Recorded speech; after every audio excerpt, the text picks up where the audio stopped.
Good morning mga home buyers, home viewers. Alam nyo ba yung project na to sa aking likuran? 10,000 lang ang reservation nito. No down payment required. Samahan nyo po kaming muli para magbigay ng panibagong house tour dito sa May Calamba, Laguna. Tara!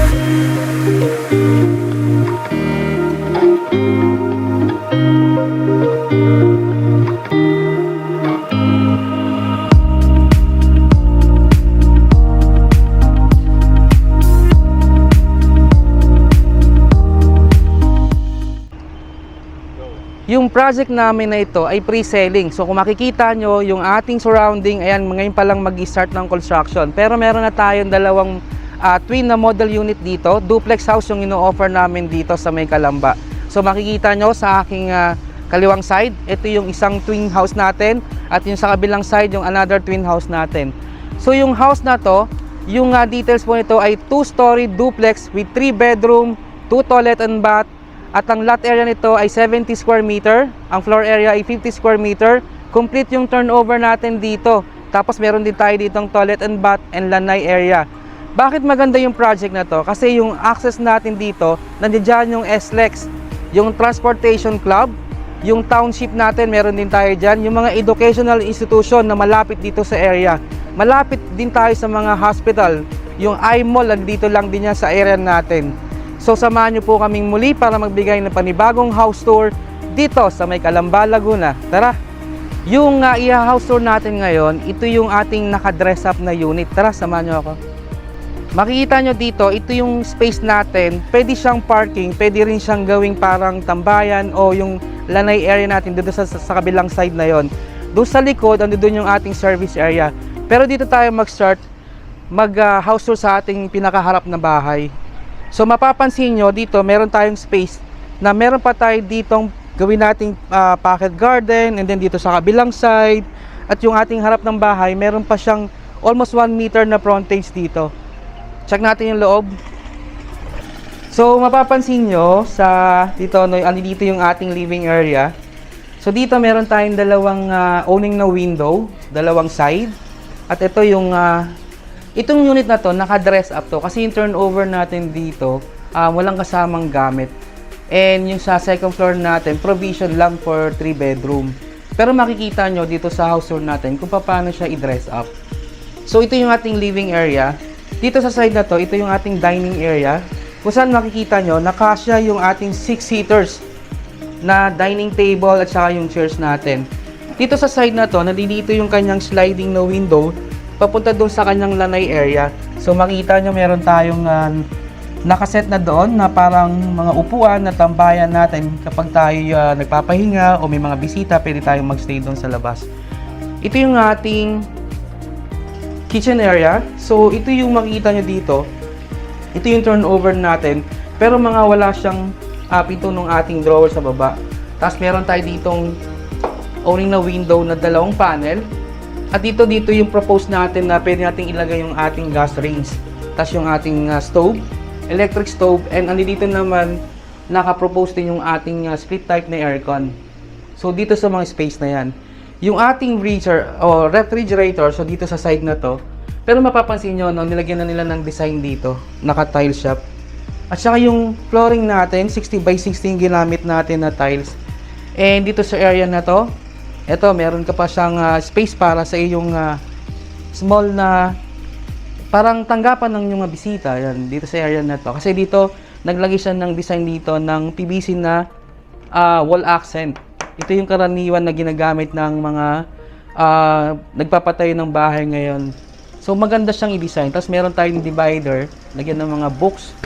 Ito yung ilalim ng hagdan. Pwede ka maglagay din ng console para sa inyong TV set kasi ito is Naka-hang to dito sa kanyang side na to sa may malapit sa pinto. Naka-stand pala siya, sorry. So dito sa side na to, ito yung kanyang toilet and bath sa ground floor.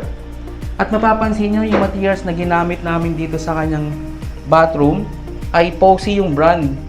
Pati yung bowl, Posy. Tapos yung shower area natin, naka-half partition na siya ng glass. Tapos meron tayong owning na window doon. Yung tiles natin dito sa bathroom hanggang ceiling siya. From ground floor to ceiling. And yung combination ng tiles natin sa ground floor, makita nyo ito. Parang mosaic na design. Tamang-tama ito sa mga starter family kasi ito yung pinakamura naming project dito sa may Calamba eh. So, tingnan naman natin yung kanyang second floor. Tara. Yung ating stairs, yung ginamit natin sa kanyang step is solid na wood. And ito yung handrails natin na tubular. 2x2 dito and then dito 1x1. Napakatibay kasi tingnan nyo wala siyang alog. But yung brace ng stairs natin is a solid na steel bar. Dito sa second floor, yung ginamit natin na flooring is HDF siya, wood planks. And meron tayo ditong provision na 3 room. So unahin ko muna tong first room na pag-akit natin ng hagdan dito sa aking right side.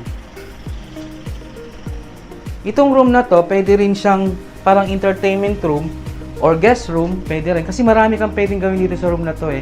Pwedeng study room or music room kasi maluwag naman yung space niya. Dito meron tayong owning na window na 2 panel. Then dito sa side, ganun din na owning na window.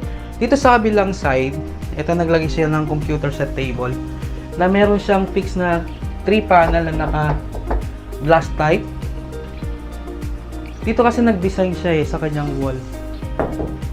So check naman natin yung ating second room. So dito yung ating second room o yung kids room. Ganda ng color and combination. So ano doon yung kanyang proposed na aircon na window type. Meron tayong owning na window doon. Naglagay siya kasi ng parang ano to eh no, what do you call that is yung klase ng kanyang kama.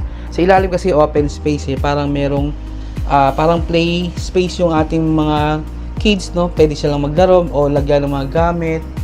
Tapos ito may naglagay siya ng design dito sa kanyang wall, lagay ng mga kanyang maliit na toys.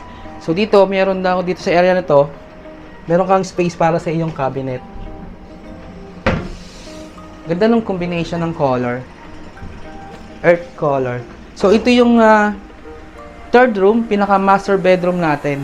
So ito, merong space para sa kanyang closet. And dito naglagay siya ng computer table. And dito, meron tayo ditong 2 owning na window, magkabilang side. Kasya na bed dito, twin or queen size. Kasya kasi malaki naman ang space. Yung ceiling natin, flat ceiling siya. And para mas lalong gumanda o nakita nyo, kasi ito'y dress up unit, naglagay tayo ng mga wallpaper, no? And ito yung ating aircon na nakadesign dito is a window type aircon. Ang gandang starter unit nito kasi ano naman to, pwede mo siyang gawing 3 bedroom and then yung ating ground floor. At alam nyo ba, napakagandang opportunity nito sa atin lalo na sa mga naghahanap ng investment house dito sa may Calamba, Laguna. Kasi yung project namin na ito, 10,000 lang ang initial payment. And then yung aantay na natin na matapos yung unit, tsaka lang tayo mag-apply ng bank loan. Doon pa lang ulit tayo magbabayad. 'Di ba? So from I think mga 6 to 1 year bago tayo magbayad ng ating loan. Basta initial 10,000 lang, pwede ka nang mag-reserve. And then kapag malapit na matapos yung unit, doon ka pa lang mag-a-apply ng bank loan. Doon ka pa lang mag-start ulit ng payment. So ibig sabihin, for 12 months, 10,000 lang initial payment ko. And then kapag andyan na yung unit, saka pa lang ako mag-a-apply ng loan. Kasi 100% ang loanable nito. Pwede tayo sa bank financing. Ayan. Kung interesado kayo dito sa project namin dito sa Calamba, ay dyan yung aming contact number and yung full details po nung house and project na to ilalagay namin dyan sa description dyan sa baba.